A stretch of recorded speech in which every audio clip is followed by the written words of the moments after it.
Salud, amigo de Recursos Humanos con Calle. Y una pregunta, ¿se puede ser buena persona y buen profesional de trabajo? Vamos a hablar de eso hoy en Recursos Humanos con Calle y vamos a hablar de un tema muy importante que es la salud mental en Puerto Rico. Así que no te me retires, que esto es Recursos Humanos con Calle.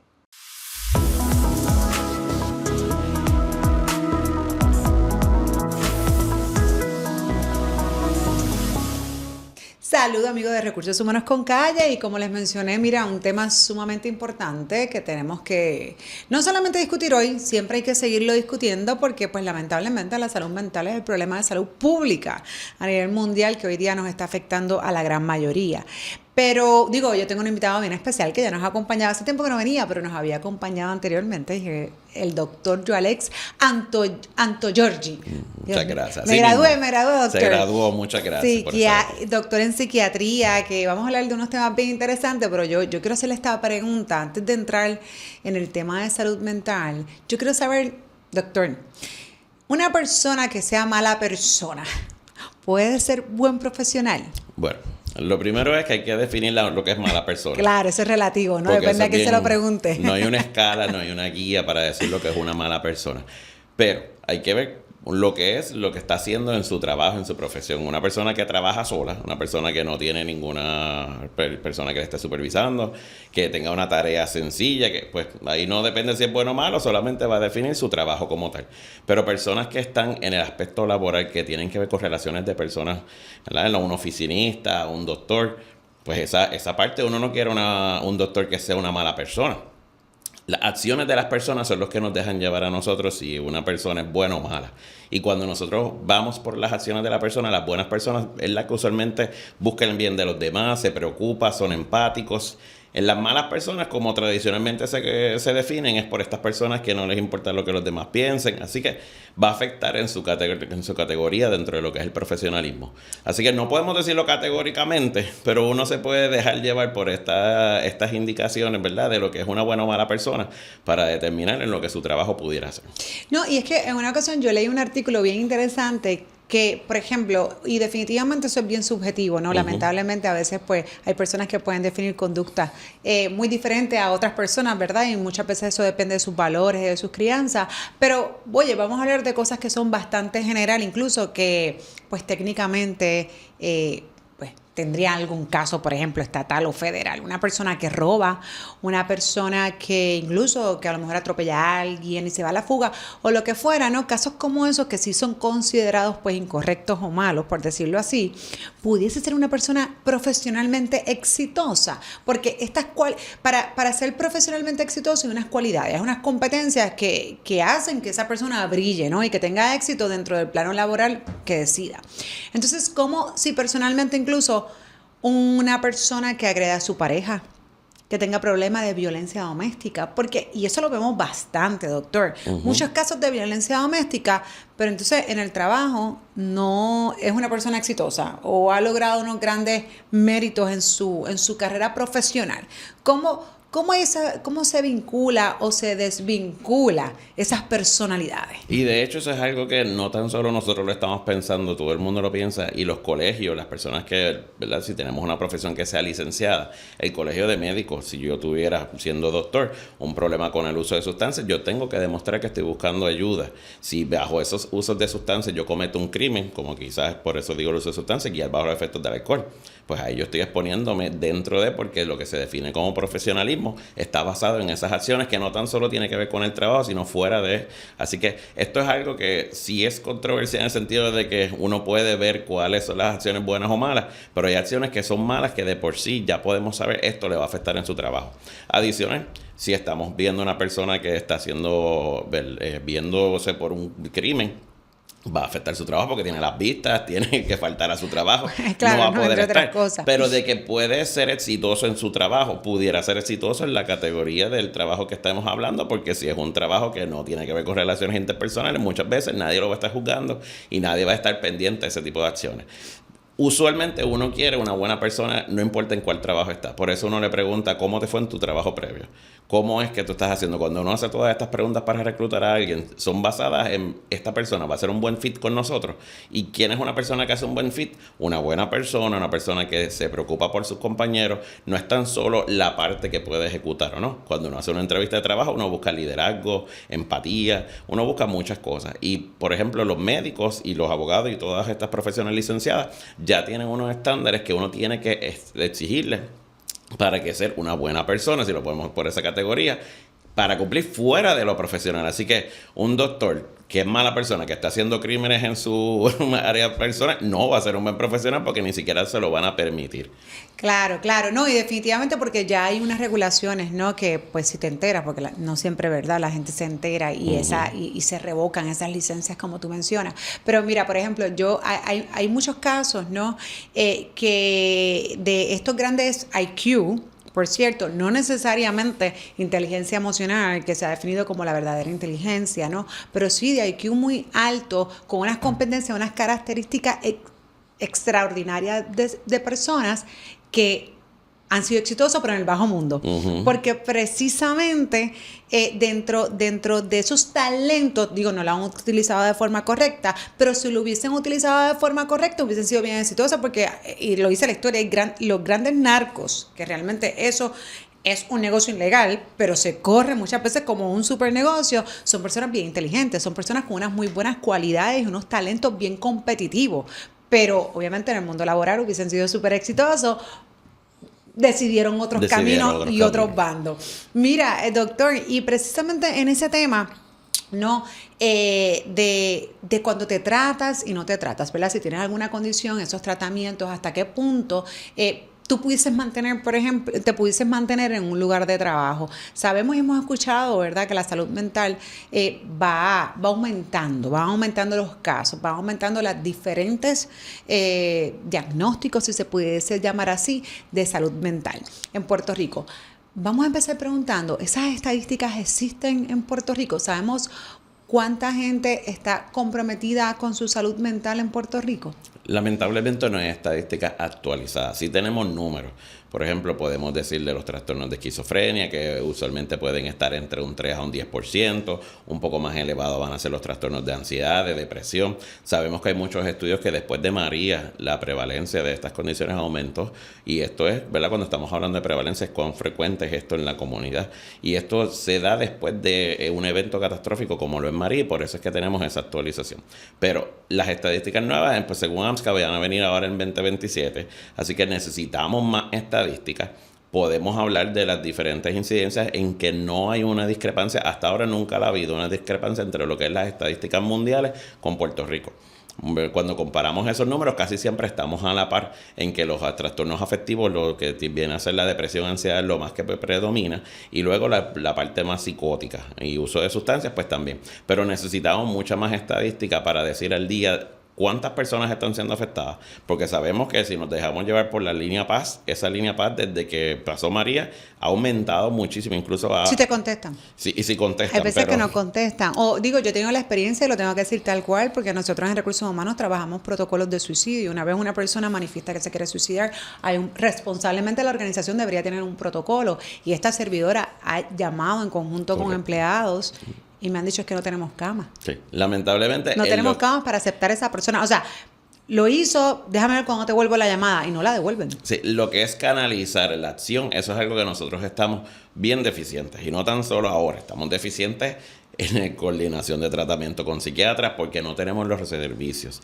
Se ha dicho que estamos en una crisis de salud mental, todavía nadie ha dicho que hemos salido de ella. Yo considero que seguimos en una crisis de salud mental, porque podemos llamar a la línea Paz, que es lo que esa llamada dice, pero lo que estamos hablando de las mismas estadísticas me dice que hubo una llamada, pero no me dicen cuáles son todas las intervenciones que hay, porque es cierto, no hay camas para tantos pacientes en Puerto Rico. Si nos vamos a hablar de los hospitales que tenemos, son bien limitados, los psiquiatras es mucho más limitados. Habiendo trabajado en el ambiente hospitalario, puedo decir que coordinar las citas es un dolor de cabeza, así que yo no me quiero imaginar para los pacientes, que sabemos que cada vez son menos los psiquiatras que se quedan. Eso es otro tema, ¿verdad?, de poder retener esos psiquiatras que se gradúan en Puerto Rico, pero los pacientes tienen una crisis de salud mental que se traduce en los trabajos, porque si no tienen acceso a servicios de salud mental, van a tener una exacerbación.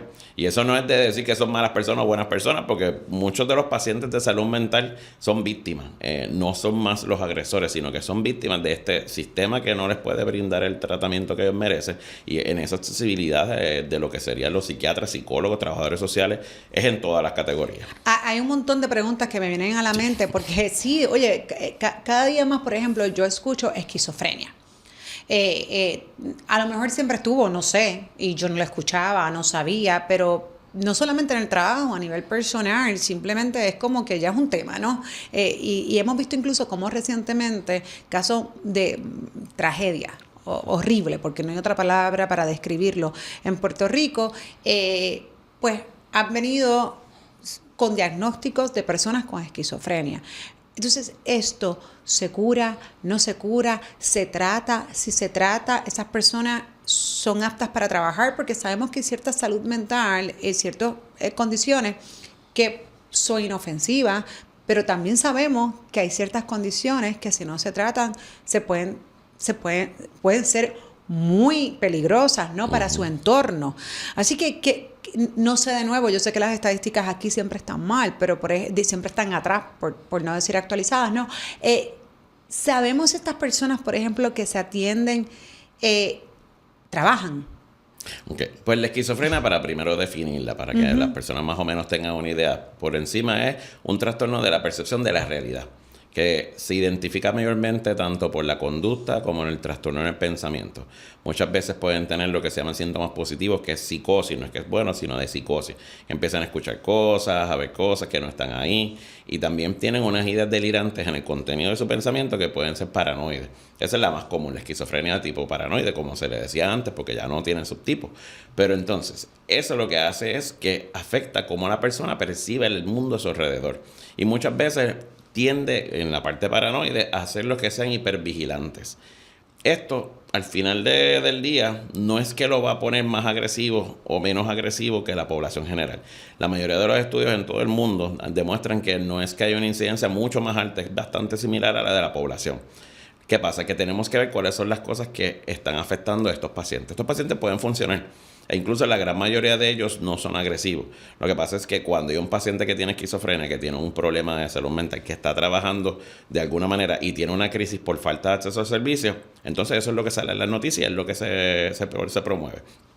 Para quitar ese estigma hay que entender la condición. La mayoría de los pacientes que tienen esquizofrenia, si pueden recibir el tratamiento adecuado, entonces son pueden funcionales. funcionar. La mayoría. ¿Cómo entonces podemos garantizar eso? Pues entonces dándoles las herramientas para que lo hagan. Porque tener esquizofrenia no significa que van a ser agresivos. La esquizofrenia tampoco es crónica. No en el sentido de que está todo el tiempo alucinando. Es crónica en que no hay forma de curarla. Una vez una persona, eso fue una pregunta, una vez una persona es diagnosticada para toda la vida. Pero los síntomas no están todos los días. Van a tener episodios. Aquel paciente que no se trata, entonces cuando uno lo ve 20 años, 30 años, ahí uno ve una cronicidad y pues uno tiene que ver cuál es el nivel de base de esa persona.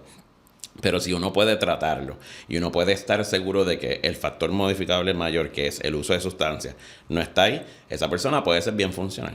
Y estoy hablando del factor modificable más importante, porque si una persona usa sustancias, como por ejemplo cocaína, yo no sé si es esquizofrenia o si es por los efectos de la cocaína, porque se parecen, los dos van a tener los mismos síntomas. Así que yo puedo tener un paciente con esquizofrenia trabajando. No tengo una estadística de cuántos pacientes con esquizofrenia ahora mismo están trabajando. Eso sería muy bueno tenerlo porque también a nosotros nos ayuda. Pero sí puedo decir, ¿verdad?, que hay pacientes con esquizofrenia trabajando y que van a ser bien funcionales. Y es ahora entonces responsabilidad de nosotros tratar de ver una tarea bien difícil. ¿Cómo podemos mejorar este acceso a los servicios? Pero como empleadores, asegurarnos de que le damos el espacio.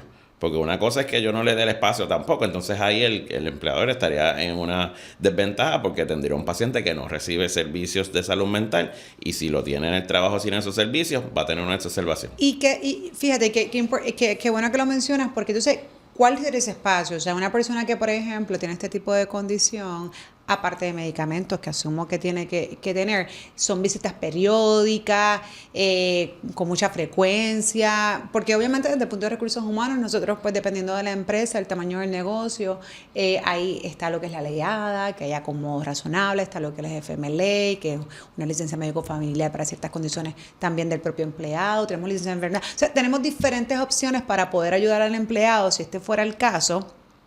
¿Con qué frecuencia? Por ejemplo, una persona que tenga esquizofrenia se tiene que tratar.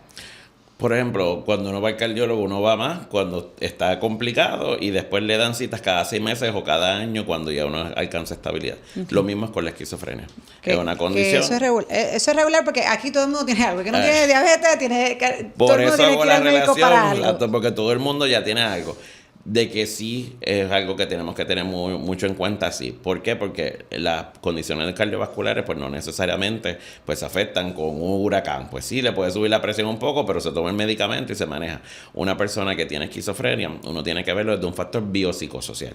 Todo lo que es biológico tiene unos factores de riesgo, psicológico puede llevar a una crisis y hasta los sociales. Por ejemplo, María, ¿verdad? Esa parte de la presión social, eso lo lleva a una crisis. O sea que tienen más riesgo de caer en crisis. ¿Qué pasa? Yo puedo tener a esa persona sin una hospitalización en 1 año y a lo mejor ese psiquiatra lo puede dar la cita mucho más prolongada. Pero una persona que acaba de salir de una hospitalización muchas veces va a necesitar citas mucho más frecuentes que, por ejemplo, una persona que a lo mejor le da un infarto, sale del hospital, está cogiendo sus citas por 2 semanas o 3 semanas y después lo dan un poquito más lejos. Así que sí necesita un poco más de seguimiento. Mira, y precisamente desde el punto de vista laboral, porque aquí la responsabilidad, como siempre, es compartida, sobre todo del individuo, ¿verdad? Ese es el responsable principal de ir a su cita, de tomar su tratamiento, etcétera. Desde el punto de los espacios laborables, ¿no? ¿Qué se puede hacer? ¿Qué se puede mejorar? Sobre todo, como hablamos, ¿no? En estos entornos que vivimos, que cada día la incidencia en salud mental aumenta en diferentes condiciones, no necesariamente la que estamos hablando ahora. ¿Y cuán cierto es el mito o esa realidad o con qué frecuencia tú, por ejemplo, recibes pacientes de que todo esto me lo está ocasionando el ambiente de trabajo, o mi jefe, mi líder? Esto se lee mucho, o ahora hoy día, ¿verdad? Gente pues todo el mundo hace hoy día un podcast, incluyéndome, ¿no? No, pero todo el mundo es influencer, todo el mundo es experto, entonces eso es bien peligroso. Y yo siempre lo he criticado de forma constructiva porque el micrófono es poderoso, ¿no? Entonces cuando hablamos y pues las personas nos escuchen 1, nos escuchen 15, nos escuchen miles, pues tenemos una responsabilidad. Entonces a veces pues vemos videos, ¿no? De que no, que este ambiente y esto y lo otro. ¿Cuán cierto? O a lo mejor no es cierto, de nuevo, yo sé que las estadísticas no las tenemos, pero realmente cuán frecuente es que eso es lo que está ocasionando la ansiedad, la depresión, por ejemplo, que yo sé que hay mucho, sobre todo en ciertas generaciones, las más jóvenes, que son las que están presentando ahora un % mayor de depresión y ansiedad. Pues ahí eso es un punto bien interesante y tenemos mucha tela para cortar ahí, porque lo que es las redes sociales, los dichos expertos en TikTok, eso no son expertos en TikTok. No todo el mundo que está padeciendo de tristeza es una depresión mayor. No todo el mundo que es inatento es un ADHD.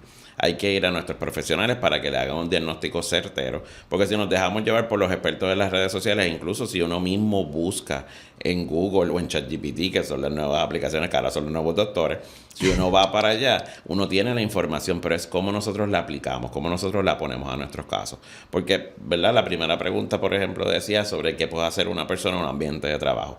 Hay unos factores que son modificables que en un ambiente de trabajo podemos trabajar.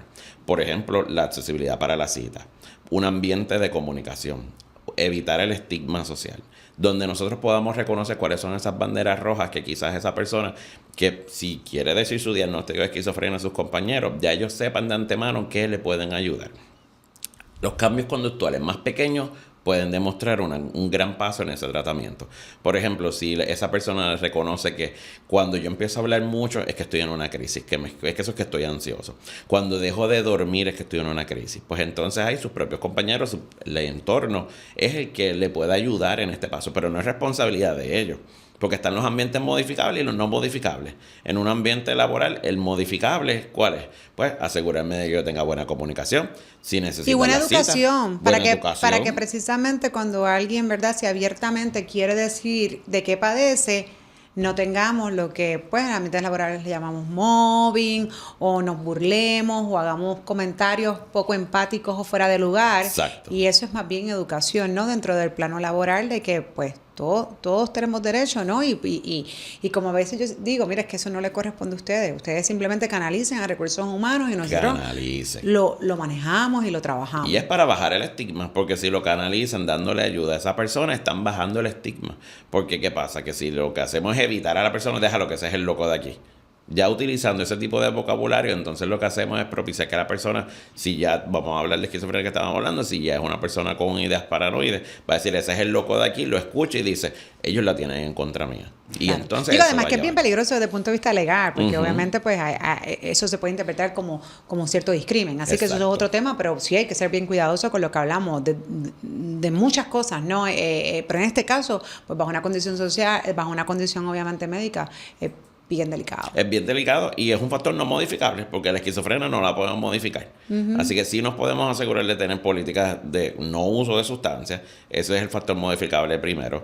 La otra que sería la del acceso al tratamiento. Así que pues a la medida que sea posible que la persona pueda atender todas sus citas y que pueda atender a su tratamiento. Esas son las cosas que más podemos hacer en el trabajo. Una persona con algún diagnóstico de salud mental, depresión, ansiedad, ¿pudiese usar cannabis medicinal? La realidad es que el cannabis medicinal no está aprobado todavía ni recomendado por las academias de psiquiatría en este momento.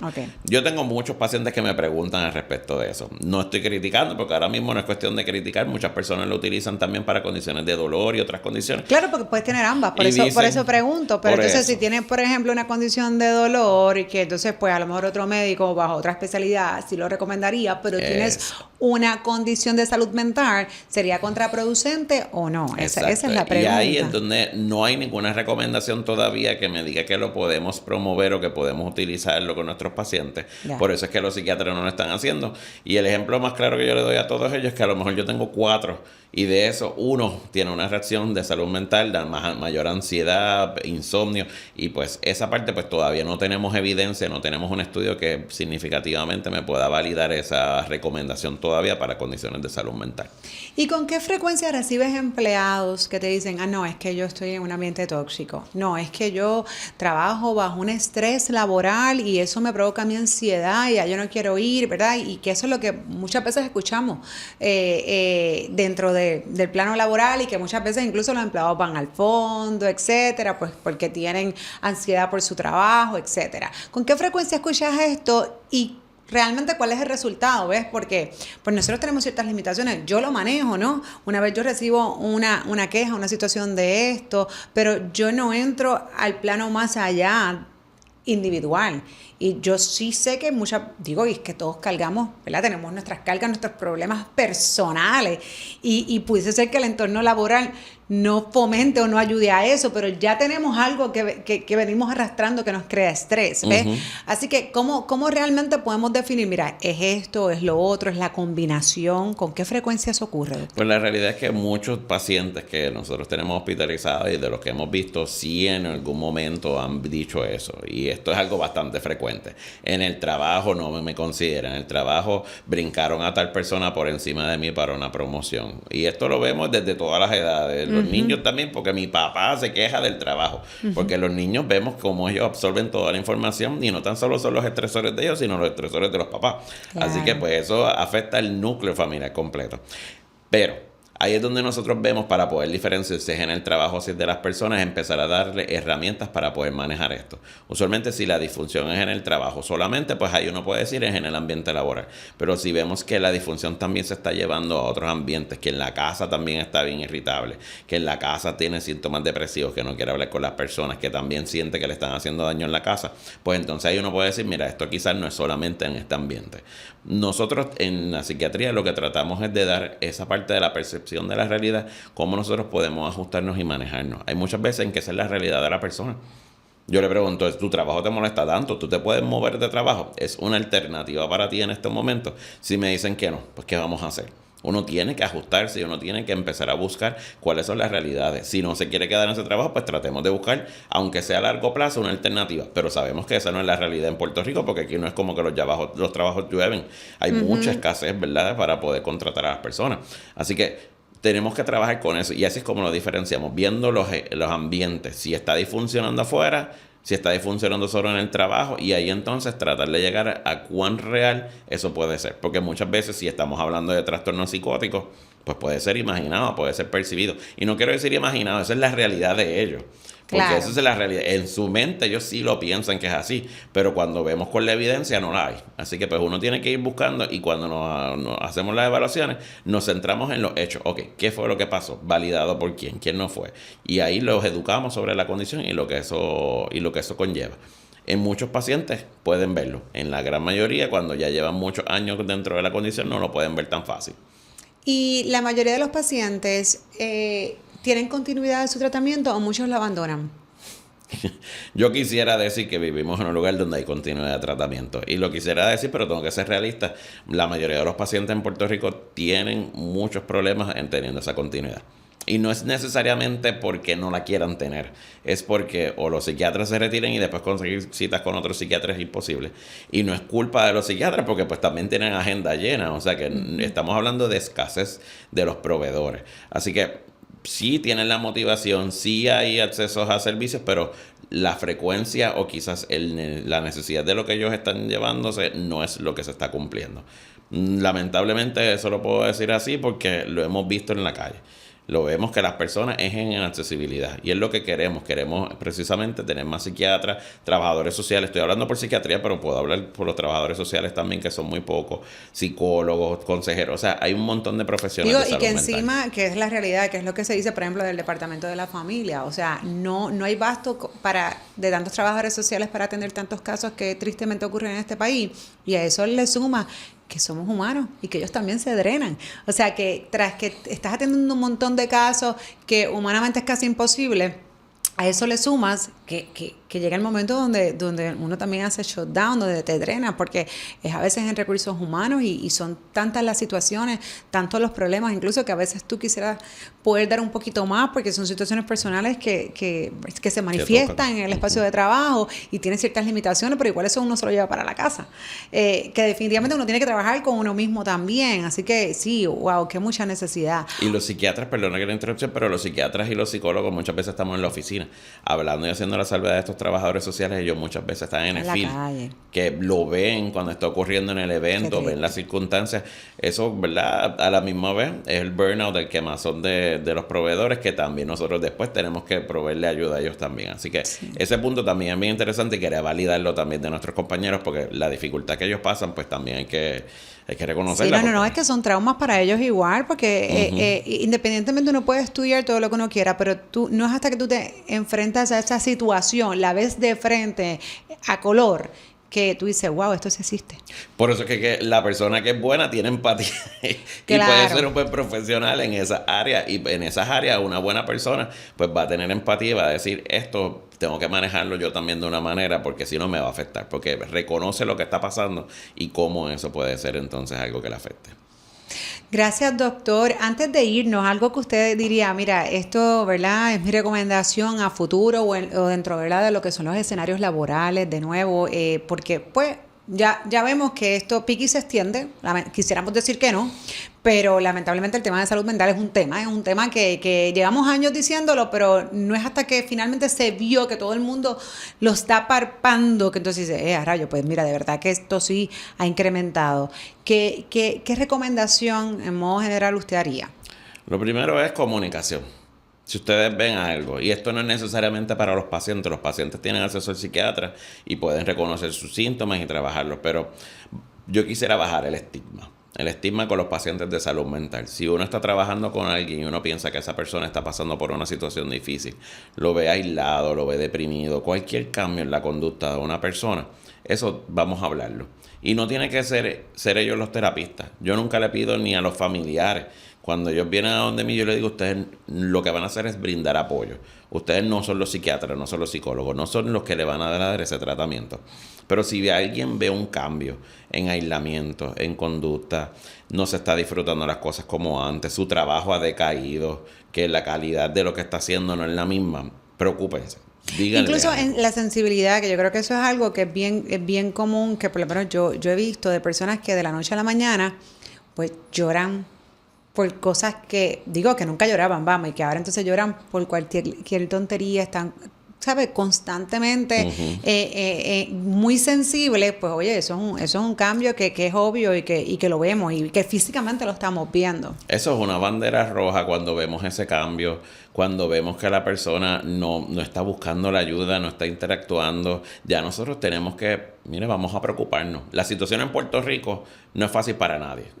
Hay muchos, ¿verdad?, que pues somos privilegiados en el sentido de que tenemos un trabajo, tenemos una vida que podemos manejar, pero no sabemos la realidad de las otras personas. Claro. Y hay que empatizar con todos porque la vida es preciada. Y hasta las personas que hemos hablado mucho de la psicosis y la esquizofrenia, ellos son el 11% de los suicidios en Puerto Rico. El 11%. O sea, que estamos hablando que estas condiciones todas, más los afectivos, las depresiones, todas estas condiciones nos pueden llevar a que esas personas cometan suicidio.